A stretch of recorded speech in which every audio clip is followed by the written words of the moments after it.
किसी पुराने गांव के पास एक हवेली खड़ी थी जिसे लोग काली हवेली कहते थे।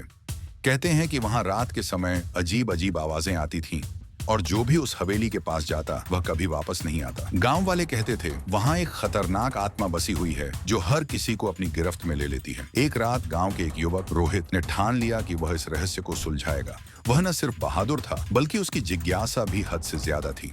उसने रात के अंधेरे में हवेली का रुख किया। हवेली के दरवाजे खौफनाक आवाज के साथ खुले, जैसे कोई अंदर से उसे बुला रहा हो। भीतर की हवा भी सर्द और भारी थी, जैसे कोई बुरी शक्ति उसे दबोचने आ रही हो। जैसे ही रोहित ने कदम अंदर रखा, अचानक दरवाजा बंद हो गया। घबराए बिना वह आगे बढ़ा। अचानक सामने एक लड़की की धुंधली आकृति दिखी। वह लड़की घबराई हुई लग रही थी और उसने कहा, अगर तुम वापस नहीं लौटे तो तुम्हारा भी वही हश्र होगा जो बाकी लोगों का हुआ। रोहित डरने के बजाय और करीब गया। वह लड़की रोने लगी और उसके चेहरे से खून बहने लगा। उसके पांव हवा में तैरने लगे। रोहित के हाथ से उसकी छाया छूने की कोशिश की, लेकिन जैसे ही उसकी उंगलियां छूने लगी, एक जबरदस्त चीख सुनाई दी और वह लड़की गायब हो गई। तभी पीछे से एक भारी डरावनी हंसी सुनाई दी और वह हंसी किसी इंसान की नहीं बल्कि किसी भूतिया आत्मा की थी। रोहित ने मुड़कर देखा और सामने उसकी आंखों के सामने कटा हुआ सिर लटक रहा था जो हवा में झूल रहा था। अचानक एक ठंडी हवा का झोंका आया और उसकी आंखें काली हो गईं, जैसे किसी ने उसे अपनी माया में फंसा लिया हो। वह तड़पते हुए चिल्लाया,